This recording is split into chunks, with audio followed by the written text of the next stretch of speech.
You've now seen that we've updated our casualty list to include a 13th service member killed in action. Our thoughts and prayers continue to go out to the families and to the teammates that we have lost. This is a devastating time for these Gold Star families, a title no one wants to hold, but we absolutely hold in the utmost respect. I can also report that 2 flights landed at Ramstein today carrying our wounded personnel from the attack. These personnel have been transferred to Landstuhl Regional Medical Center and are receiving care. In Kabul, commanders on the ground continue to assess the risk and the dynamic situation there as they have been since the beginning. Force protection remains paramount with the continued threat. We've continued the evacuation mission yesterday, as you saw, as you reported last night, and I'll give you an update of how things have gone in the last 24 hours. Yesterday, 35 U.S. military aircraft, 29 C-17s and 6 C-130s departed with approximately 8,500 personnel. Combined with 54 coalition aircraft departures, an additional 4,000 personnel left Kabul for various intermediate staging bases. 89 flights total yesterday out of Kabul, totaling approximately 12,500 evacuees now safely out of Afghanistan in a 24-hour period. In the past 24 hours, more than 300 American citizens were evacuated from Afghanistan, bringing our updated total to approximately 5,100. We continue to maximize our efficiency, and since U.S. and coalition forces began the evacuation, approximately 111,000 evacuees have departed safely. The State Department consular officers continue to screen and process people arriving at gates around Kabul. Some gates have been closed, as we reported, but American citizens, SIV applicants, and vulnerable Afghans who have the designated and proper credentials will continue to be processed for departure from the airfield. There are still approximately 5,400 individuals on the airport as of this report awaiting for flights out of Afghanistan. We have the ability to include evacuees on U.S. military airlift out of Afghanistan until the very end. The Department of Defense has the continued responsibility to support the State Department in the ongoing movement evacuees through our intermediate staging bases and safe havens all the way to the United States in the coming days and weeks. On that topic, here's a quick update on the military installations in our safe havens and staging bases in CENTCOM and EUCOM that are helping transition all these flights. CENTCOM locations, including Al Udeid Air Base, steadily receive, process, and transfer passengers to follow-on locations in Europe and the United States. Today, EUCOM will receive about 19 flights and approximately 5,000 passengers in Germany, Italy, and Spain, including the Naval Station Rota. In turn, 6 flights will transport about 3,300 people from Europe to the United States. I cannot say enough how important the contribution of our allies and our partners has been in this massive global operation. Additionally, more evacuees continue to arrive stateside and are moving to designated installations throughout NORTHCOM. The NORTHCOM Commanding General, General Van Herk, will provide a more focused briefing on this extensive effort in his brief later today. In conclusion, I'll reiterate what General McKenzie said yesterday. There are more than 5,000 U.S. service members in harm's way, saving as many people as they can. It's a noble mission. We have seen firsthand how dangerous that mission is, but ISIS will not deter us from accomplishing this mission. We appreciate your thoughts and prayers for all of our service members who are carrying on this mission today.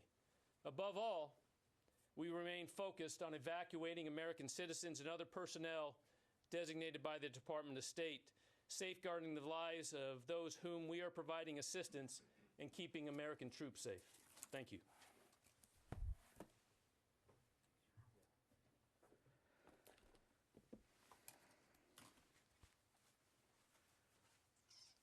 Okay, I just have one other thing to add, and it's a good segue from what the General ended with. Today, the Department of Defense can announce that it has authorized Marine Corps Base Quantico, Virginia, Fort Pickett, Virginia, and Holloman Air Force Base, New Mexico, to provide additional support to the U.S. mission to evacuate Afghan special immigrant visa applicants, their families, and other at-risk individuals. These installations join Fort Lee, Fort McCoy, Fort Bliss, and Joint Base McGuire-Dix in providing this support. The Defense Department will continue to support the State Department in providing temporary housing, sustainment, and support inside the United States for a capacity of up to 50,000 Afghan special immigrant visa applicants, their families, and other at-risk individuals. U.S. Northern Command will coordinate the details of all this with the State Department, the Department of Homeland Security, and of course the Department of Health and Human Services as necessary, and it'll be provided under Presidential Drawdown Authority to the maximum extent possible, with additional support being provided on a reimbursable basis. And as General Taylor let you know, we have General Van Herk, the commander of U.S. Northern Command, coming into the briefing room with you later this afternoon, and he'll be able to provide a lot more context on that. With that, we'll take questions. Lita. This is probably for the General. The President has said he wants to, vowed basically, to get back at ISIS. How difficult will it be for the U.S. military to do that type of operation, considering the lower number of troops and the difficulty in getting intelligence on the ground? And then, I don't know if this is you or John, can you just talk about the number of people that we'll see getting processed over the next several days? Is that number going to gradually go down? Do you have out the number of people you think you're going to, or what's your ballpark estimate? Yeah. All right. On the first question on our capabilities and abilities to protect ourselves, or to also to conduct the strikes, as you said. As I've said all along, we have resources with the CENTCOM commander and with the commanders on the ground, and the capabilities to allow us to execute any type of those operations as those are required to do. So, Lita, again, we're still planning on ending this mission at the end of the month. And as I said the other day, as we get closer, and we are getting closer, you're going to see us begin to make those muscle movements to pull out our troops and some of our equipment as appropriate with any retrograde. What we want to do is preserve as much capability for as long as we can, both in terms of the security footprint, but also in terms of the ability, as the General alluded in his opening statement, to moving out evacuees. Lives are still the priority, and the lives of our troops, and of course the lives of evacuees, and trying to continue to get as many out as possible. So there will be a balance over the next few days as we continue to process through that transition, as we continue to, as what we call, retrograde. And I can't give you a specific number on any given day, but I think you'll see us adjust as necessary to make sure that we're achieving that proper balance. But we will be able to fly out evacuees right up until the last moment. That's going to be the goal. And if I may, you didn't ask this, but I want to take the opportunity to convey to all of you that, as we did before, when we began a retrograde, a withdrawal back in April, we were very judicious about the detail that we were putting out. And I just want to level set with all of you that you're going to see us become more judicious now going forward as we get closer to the end of the month about what information we're giving you in terms of how many troops on the ground. I would not expect us to be giving that number out going forward, and what the capabilities are and where they are and what they're doing. We're going to be very, very mindful of the operational security element of this, and I think yesterday is a stark, grim reminder of why that's important going forward. I know that's not what you asked, but I wanted to take an opportunity to get that out there. Jen? John, how can you say with such certainty, and how can General McKenzie say with such certainty that the Taliban were not involved in this suicide bombing? I understand that you're reliant on them for protection around the airport, but are you ruling out them being involved because you're so dependent on the Taliban right now? Actually, I didn't hear General McKenzie put it that way, Jen. In fact, I think in one of the questions he got, and I think it was Idris's, he said, Idris asked, was there a failure? And the general said, of course, there was a failure somewhere, obviously. And he even alluded to the fact that it could have been at a Taliban checkpoint. So we've not been certain about that at all. There'll be an investigation. We'll try to learn as much as we can about what happened. And I really don't want to get ahead of that process. And in terms of ISIS-K, how many ISIS-K prisoners were left at Bagram and are believed to have been released from the prison there? And why weren't they removed before the U.S. pulled out to someplace like Gitmo? Well, I don't know the exact number. Clearly, it's in the thousands when you consider both prisons, because both of them were taken over by the Taliban and emptied. But I couldn't give you a precise figure. And as for emptying out, remember, we were turning things over to Afghan National Security Forces. That was part of the retrograde process, was to turn over these responsibilities. And so they did have responsibility for those prisons and the bases at which those prisons were located. And of course, as the Taliban advanced, we didn't see the level of resistance by the Afghans to hold some territory, some bases, and unfortunately, those were bases that the Afghans didn't hold. But all of those responsibilities were turned over in accordance with the retrograde plan back from April. Idris. I think this is more for the General. Yesterday, General McKenzie talked about wanting to talk to the Taliban about pushing the perimeter back as one of the sort of ways to avoid another incident. Has that happened? And I know you can't say by how much, but has it significantly been pushed back? And what are you seeing in terms of flow to Abbey Gate? Is it less people being allowed in? Is it still a rush of people, which could lead to a similar incident? What are you seeing today at the gate? So what I can report as my discussion with the commanders there on the ground is that multiple activities have taken place to increase the force protection, specifically in communication with the Taliban of how they are executing their checkpoint operations and communication when there. So I would say there's been multiple. I don't want to go into the details of the exact of what the communication, but I know that has happened. And what we have seen today is a little lessening of what we would say total capacity at people in and around gates. Yes, Nazira. Thank you, John. As Jen said, ISIS, since yesterday, people were worried about everything about the Taliban. They were psychologically under a lot of situations. Some of my family get targeted and tortured by the Taliban. But since yesterday that ISIS created, Afghan people are more worried. Do you think that it's another civil war will start in Afghanistan? That's why most of Afghan people question. And everybody now want to leave the country because now it's double. Before was only Taliban. Now ISIS also show up one more time their activity. Do you think that's another civil war?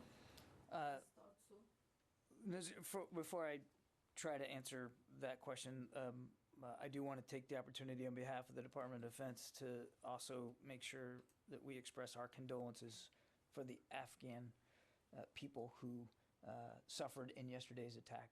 We know that there were a number of killed and wounded Afghan civilians at the airport, and that there are families that are dealing with the same devastating, terrible news that now Gold Star families here in the department are dealing with. So again, on behalf of the Secretary, we offer our condolences and thoughts and prayers. I wish I had a crystal ball. I wish we could know for sure what's going to happen in Afghanistan. We don't. We obviously don't want to see the country torn asunder through civil war. But that's why whatever the future of Afghanistan is from a governance perspective, we're going to stay engaged with the international community. to make sure that Afghanistan's leaders are held to proper account for the way they are governing, and that Afghanistan's neighbors also try to play a constructive, productive role in whatever the future of Afghanistan is going to be. Though we will not have a military presence there, the United States government will still want to see what we can do in the international community to make sure that that Afghans can have the best of all possible outcomes for their future. But I think it would be foolish for us to try to be too predictive about what's going to happen right now. You will not change the policy again to be involved again in Afghanistan? The Commander-in-Chief has made a very clear decision that it is time to end America's involvement on the ground in the war in Afghanistan, and we're going to execute that decision, as we should. David. John, for the record, would you clear up the confusion over the service affiliation of the dead? I mean, it sounds like we have a total number of 13, but the breakdown within the 13 is a little unclear. The Marine statement said at this time 10. Yeah. So can you tell us what it is, and then I have a question for the general. Actually, I'm not able to break it down specifically right now, David, and I want to defer to the services to speak to their specific number of casualties. As you can imagine, they're having to have difficult conversations with a number of families, and we here at the department don't want to get ahead of that process. So I think on that one I would just defer to the services. And General, you didn't answer the question about whether the Taliban have met General McKenzie's request to push the perimeter further out away from the airport. And he also said that he was going to ask them to close some specific roads. Have they done? Sorry if I didn't add that level of specificity, but I know those, just exactly what General McKenzie had said, had been passed to his commanders to have those discussions with the Taliban to take not only those specific measures as he mentioned there and you mentioned, but other activities that will increase the security and the facilitation of those getting through. So, Do you know if they've happened? the discussions? No. No, I cannot report at this point what actions the Taliban have taken in the last, but I know that those discussions are happening and that have happened. Okay, I got to get to the phones a little bit here. Laura Seligman, Politico. Are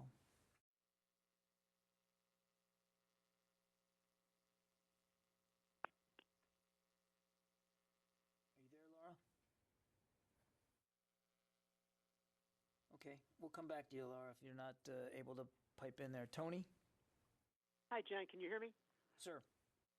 Okay. Yesterday, the president said we're going to be in a circumstance where I believe numerous opportunities will continue to provide access for additional persons to get out of Afghanistan. This is after the 31st. He said either through means that we provide or are provided through in cooperation with the Taliban. Can you give me a sense of the planning you're doing to take that direction to heart? And what are the military implications of the president's desire for still removing people after the 31st? Will there be continued talks with the Taliban, staging a force in the region to get more people out, et cetera? Yeah, Tony, I think my colleague at the White House and at the State Department have addressed this question before. I mean, the interagency, the U.S. government will pursue a variety of ways to help any Americans who want to get out after our military presence at the airport has ended, to be able to help them get out. And it's while Afghanistan is a unique case, it's not completely separated from the larger effort that the United States government pursues all over the world. When we know that Americans are at special risk, we we do what we can to get them out. And that doesn't necessarily involve the United States military. So I'm not going to, I certainly wouldn't speculate one way or another about what's going to happen after this particular mission ends. But I would not envision a significant military role in that effort going forward. Barb? Going back to what David was asking, if the U.S. military knew that there were improvements to be made, such as closing roads and pushing the perimeter back further, why wasn't this discussion engaged in before before the attack? Why wasn't the point pressed? Why weren't these improvements asked for by the Taliban? Because you're saying, General McKenzie was very clear, he's asking for this now. Barb, I would tell you, from the very get-go, even before we had a specific threat assessment, force protection was of paramount importance to General McKenzie, certainly to the Secretary, and I don't want to speak for the Chairman, but I think I can for General Milley as well in this regard. I can tell you that from the very beginning, force protection was always at the front of everybody's mind. And force protection, as you well know, particularly in a dynamic environment, is something that changes all the time. And so as we got more information, we made adjustments to force protection measures to try to do the best we could at what we thought were the specific threats we were facing. And you heard the General talk yesterday about even Overwatch in the air. I mean, there was a lot of effort being done, which included, as the General said, daily communication with the Taliban about the nature of the threat and sharing with them the appropriate, relevant information about what we knew. Now clearly, all of that effort, and there was a lot of effort, clearly fell short in some way because this attack was able to be perpetrated, and we did suffer, as well as our Afghan friends suffered casualties. We're going to do the forensics on this, Barb, and clearly try to figure out what went wrong, because clearly something went wrong.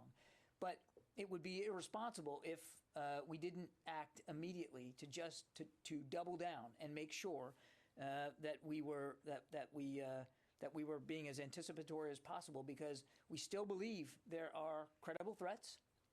In fact, I'd say specific credible threats. And we want to make sure we're prepared for those. And I don't think, and I'm sure you can understand, that just by virtue of the fact that we may be taking other steps doesn't mean that they would have necessarily been the proper steps for what we saw yesterday. We have additional information, and so what I would tell you is what you're seeing us act on, to the degree we can talk about it, is based on information that we have. And I think I'd leave it at that. When you say you have additional information, can you tell us, do you mean you have developed additional information since the attack? Do you still believe something is potentially imminent? I thought General McKenzie covered it very well with you yesterday. We certainly are prepared and would expect future attempts, absolutely. But I won't get into the specifics of what those are and why we're doing what we're doing. Do you have additional intelligence since the attack? We again, without talking to intelligence, we're monitoring these threats very, very specifically, virtually in real time. And I think you can understand I wouldn't get in more detail than that. Tara. Two questions for General Taylor.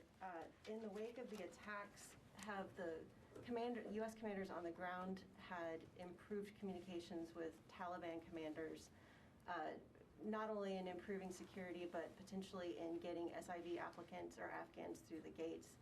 And secondly, in the wake of the attacks, since ISIS is also a problem for the Taliban, is there potential there to coordinate to actually target ISIS?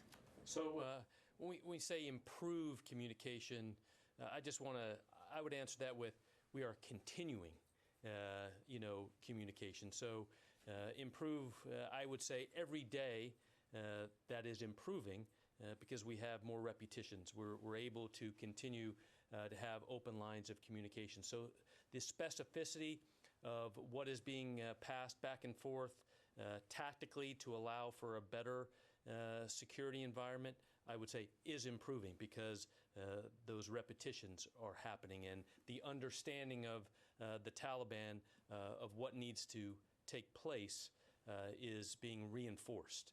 And so I think yes. And then your second question of passing on specifics like what are we looking for here? What is the threat that we need you to look for? Yes, that is absolutely being passed from the commanders on the ground to those Taliban commanders to ensure, as Mr. Kirby said, things like yesterday, we understand what to look for. We understand what the threat is to try to prevent it.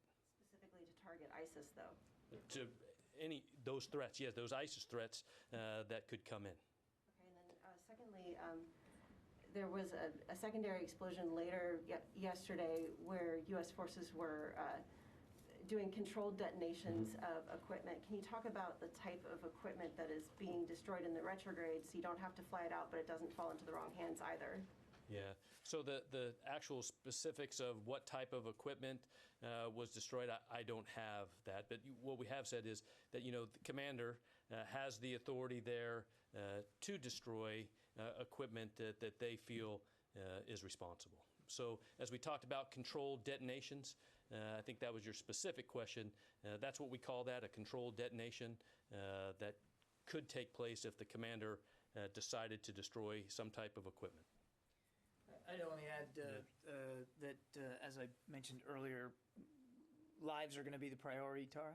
So there will be, you can expect that there will be other equipment and material things that will not be brought back with us. We're going to do this in a judicious way. Some stuff will obviously come back with us, but for the aircraft that are departing, as we get closer to the end of the month, we want to prioritize passenger seats as much as possible. So you're going to continue to see things disposed of in a responsible way as we get closer to the end of the mission, and I think that people would expect us to do that. Yeah, Wafa. John, what's the department's assessment of the capabilities of ISIS-K, and is there a real concern that they can use Afghanistan to launch attacks against the United States post-August 31st? Well, obviously they're a serious terrorist threat, and that was brought home to us in pretty stark ways yesterday. We take the threat very, very seriously. I don't want to. I'm not going to speculate about future threats. What I will tell you, and the president has made this clear, the secretary has made it clear to the leadership at the Pentagon that we're not going to allow attacks on the homeland to emanate from Afghanistan again like they did 20 years ago. And we do have over-the-horizon counterterrorism capability available to us to make sure that doesn't happen. And I think I'd leave it at that. Really, do you believe that Taliban can stand to ISIS-K, can defeat them? I think that the threat from ISIS is real, and nobody wants to see that threat grow. I cannot speak, would not begin to speak for Taliban capabilities or Taliban intent. Obviously, there's significant animosity between these two groups, and they don't share interests. But I'm not. It would be foolish for me to try to predict the degree to which what operations the Taliban may conduct against ISIS-K. All I can tell you is the direction that this department has is to not allow attacks on the homeland to emanate from Afghanistan again, and we are committed to that, as well as counterterrorism operations elsewhere around the world, because the threat has metastasized outside Afghanistan to other places where we also have to maintain a focus and a degree of over-the-horizon counterterrorism capability. Let me go back over here, in the back there. Thanks, Sean. Two questions. First, can you speak to any rescue ops that have happened since the attack? I don't think there's been any. You mean by rotary? No, nothing additional. And then the second question, which is probably more for the general. Over the last 5 days, we've seen anywhere from 89 to 94 flights leave Kabul, but we've seen somewhere between 12.5 and 21.6. Can you explain why the number of evacuations fluctuates so much, but the number of flights has remained relatively steady? Yeah. So I think what you have seen is I'll just break those in two bins. First, as you look at the U.S. flights, have stayed pretty steady, right, in those numbers. As other countries are coming in, they are evacuating certain numbers, of where they are in their capability or requirement.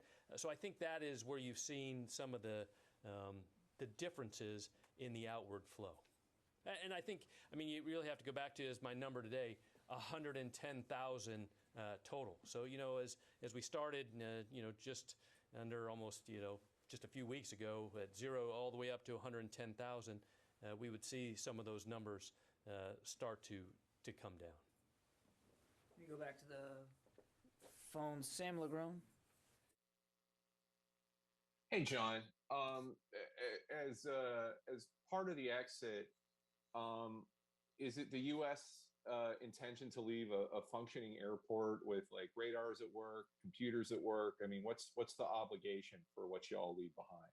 Thanks. The airport is functioning, Sam, and we're going to need it to continue to function right up until the very end. So, I think the general assumption is that as we depart, we're going to need to depart from a functional, completely operational airport. That's our assumption going forward. That it'll be operational right up until we're gone. And as you probably heard Secretary Blinken say the other day, that we're working with the international community. There are several nations that want to contribute to the effort to keep it operational and that are willing to work with the Taliban to that end. Certainly, I'd let them speak to that effort.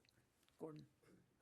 Any Taliban operations against ISIS aside, any future things, whatever, do you have any assessment of what ISIS fighters at the prisons that they may have taken action against or killed, other than some of the ones that we know about? I do not know. Is that something that's knowable, like that you guys have sought to find out and can't find out? I don't know if that's knowable, Gordon. I'm happy to take that question, but I don't want to raise expectations here on our level of the granularity of intelligence we may have gotten from these prison releases. I don't want to overpromise here. I'm happy to ask that question, but I can't promise you a good answer. And Ira? Thank you, John. The 50,000 SIV capacity that you referenced earlier, can we expect those folks to be processed at the same in the same four states that previously reported, or will it be a capacity beyond, I think it's New Jersey, Virginia, Texas, and Wisconsin? No, I think I added some extra facilities here today one's in New Mexico, Holloman Air Force Base, and then 2 in Virginia, Quantico and Fort Pickett. And the Secretary's been clear that if we need more, because the demand's there, that we'll work with the states and we'll work with the services to identify potential future U.S. military installations, but those are the ones that we are operating from now. There's a quick follow-up. Currently, it's a 14-step process to get an SIV application validated. Given the security challenges yesterday, is there going to be a change in where those are processed? Are folks being processed overseas and then brought to U.S. bases for final relocation? I honestly can't answer that question. That's really what for the State Department. They run the SIV process. It's not a Department of Defense equity. Janie? Thank you, John. May I ask the General, please? Thank you. Sorry, next time I will bring more for you. Well, President Biden said that also let me take care of this. President Biden said also the General McKinsey said yesterday that he had consulted with international partners. Had he discussed about military options with the international partners or our allies, including South Korea? What are the U.S. primary military options? Yeah, so I can't speak for General McKenzie and the discussions, other than what he said yesterday is, continuing to coordinate with all of our, allies and partners that are helping us with this right now is extremely important. To the ability to continue to synchronize all of the airlift that continues to come in, and ensuring that as timing goes forward, all of that is well planned together is extremely important. I think I'd have to turn it over back to General McKenzie for any of those other specifics questions. So. And another one, what are the U.S. Special wishes for our allies and international partners? Do you have any wishes from them? I'm sorry, wishes. Wishes. You know, from the operational side, I think our wish is, just like I said earlier, is continue that the support and the work together as we continue this mission forward is extremely important. Thank you. Can I follow up, sir, about something that Gordon asked about? We just have been hearing some reports that there have been some attacks by ISIS-K against Taliban checkpoints in the city. Are you seeing any evidence of attacks that ISIS-K is attacking those Taliban checkpoints? I have not seen those reports. And can you give us any more clarification on the sharing of American citizens' information as well as SIV information with the Taliban? There were reports yesterday that the U.S. officials were sharing that information. Yeah. I don't think there is sharing information, as you would say in that question of, like, we are giving information. What information is very important right now is at the ground level to ensure that as people approach checkpoints, that those Taliban checkpoint leaders have and understand who's coming, what documentation they're supposed to have, and go, because that's really important for us to ensure the time that people are not in areas and just, you know, staying there for long periods of time. You know, the commanders on the ground are continue to coordinate. How do we continue to increase that throughput through checkpoints, through gates, to get on HKIA as fast as we can? That's very safe, you know, to get them there. Thanks. Megan. How many troops, U.S. troops, are still on the ground at HKIA, and how is the security posture at the gate changed? Are there more or fewer troops going in and out of the gates? Is there more overwatch of the crowd to look for suspicious activity? So kind of back what Mr. Kirby said earlier as we talk about troop numbers and capability. Capability has not changed for us to secure all the gates, to be able to process evacuees, and our ability to rapidly turn aircraft as they arrive and get those up.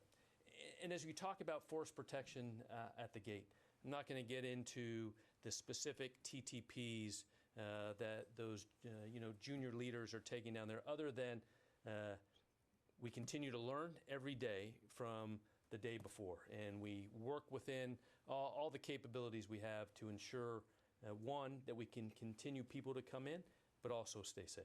When you say you continue to learn, does that mean that you have switched things up in order to make it more safe? I would say patterns are things that we try not to you know, get into. So, you know, I would just tell you, as the most simple operational piece there, we're always doing things that we can to keep us safe and not create patterns. I'd only add to that, Megan, as I mentioned to Barb, you know, we still have active threat streams, and we're taking steps that we believe are appropriate to those streams. And I think I'd leave it at that. And I want to foot stomp the boots on the ground number. As the general mentioned in his opening statement today, more than 5,000 today. We are not going to get in going forward to a daily count of what's on the ground. Just going forward, as we get closer now to the end of the month and the end of the mission, you don't expect daily updates on what exactly how many troops are there at any given moment. Mike? Yeah, now, when you say that there's going to be an investigation into what happened yesterday, were you talking about a full, like a criminal inquiry with forensics people on the ground and interviewing possible witnesses? Who would be doing that, and how do you do that in the middle of a war zone? I wouldn't characterize it as a criminal investigation, but it'll be as comprehensive as General McKenzie needs it to be to try to do the forensics here and figure out what happened and what we can learn from it going forward.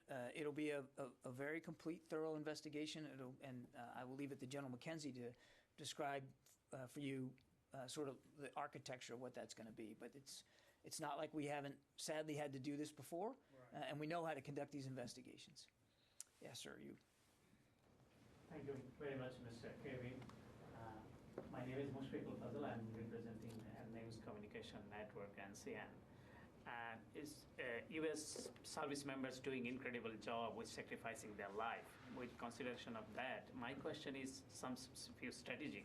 Do you think the removal from Afghanistan, it will reduce your control within the Asia and the Pacific, the U.S. control?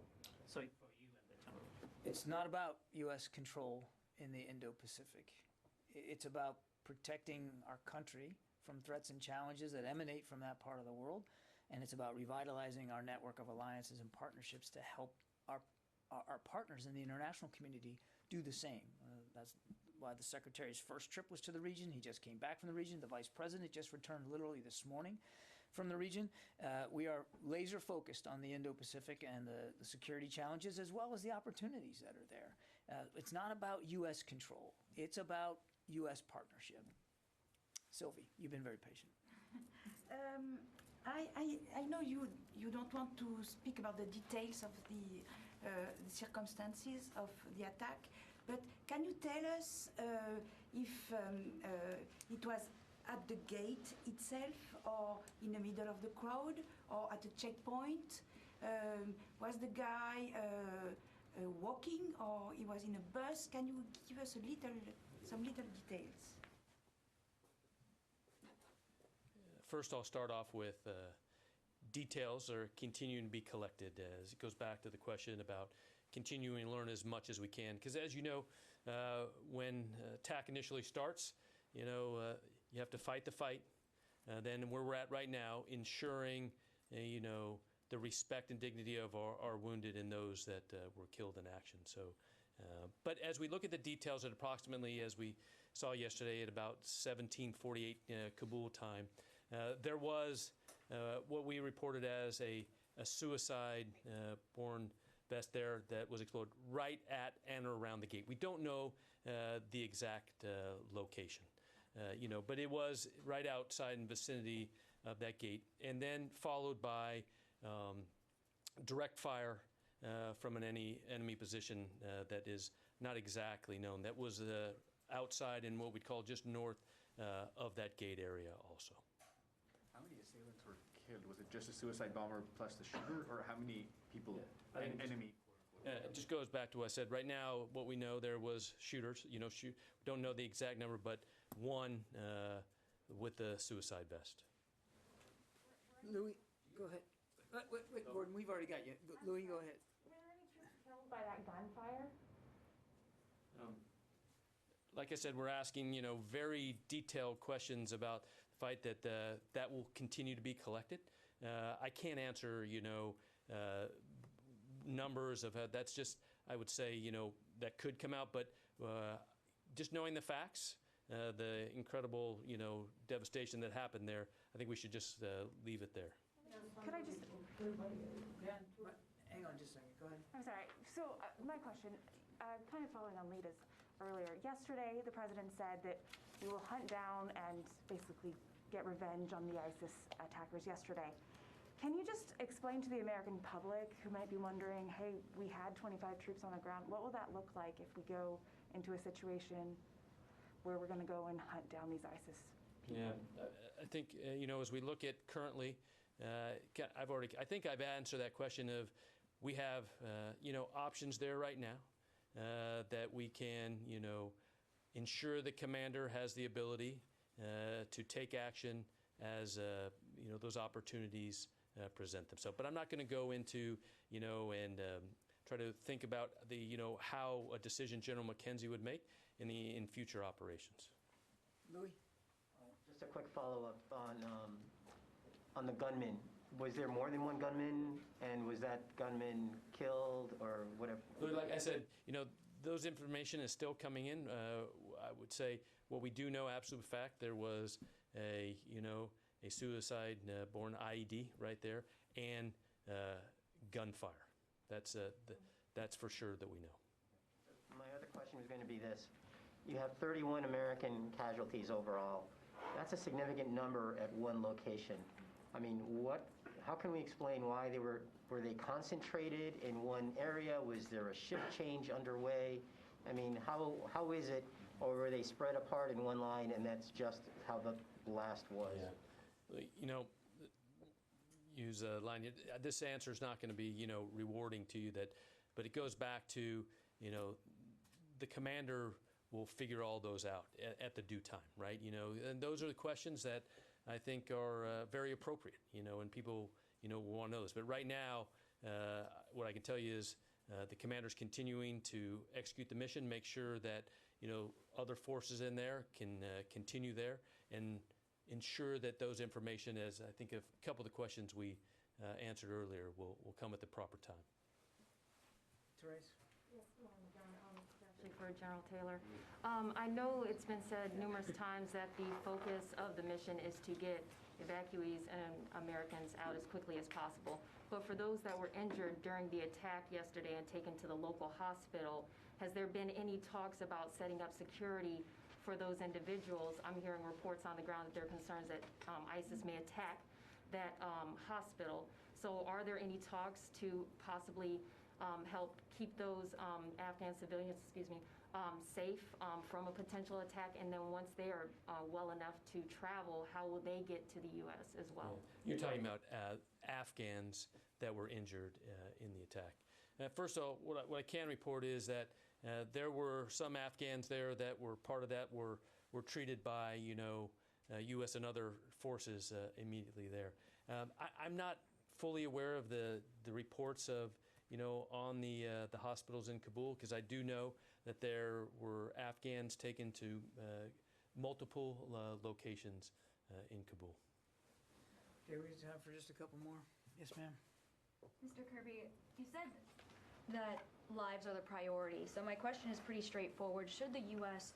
or should Americans expect more U.S. casualties in the next few days? We obviously don't want to see any more casualties. That's why we are monitoring the threat streams very closely and taking what we believe are the best possible steps to prevent another tragedy like this from happening. I mean, that's obvious. The Secretary made that very clear to leadership last night and this morning, that force protection will remain obviously a paramount concern, as it always does. And just to add to that, apparently there's a bottleneck at Dulles Airport with the U.S. airlines coming in with refugees at Dulles Airport. Are you aware of this, or refugees being stuck on the tarmac for hours and hours? Yes, we are aware of those reports, and they have proven accurate in the last couple of days. It's really more an issue for Customs and Border Patrol and the process. So I don't want to speak to them or their process, but as we understand it this morning, they have worked through the difficulties, and we believe that wait time now upon landing is going to get much shorter. But I would refer you to my colleagues at Customs and Border Patrol to speak to that. Okay, thanks very much. Oh, one more. Go ahead. How many Afghan SIVs have been flown out so far, or other Afghans without green cards or permanent status? Check me on this, but we looked at the number just before coming out. We have just under 7,000 now that are in the States and being processed, and that number will change every day, obviously, as it should. Okay, thanks everybody. We'll see you again I'm sorry, I said 3 o'clock. It's 3:30 this afternoon. General Van Herk will be joining me. I do apologize for the delay this morning. We were getting updates literally as we were getting ready to come out to see you. We'll do the best we can to be more punctual, but thanks, and we'll see you later.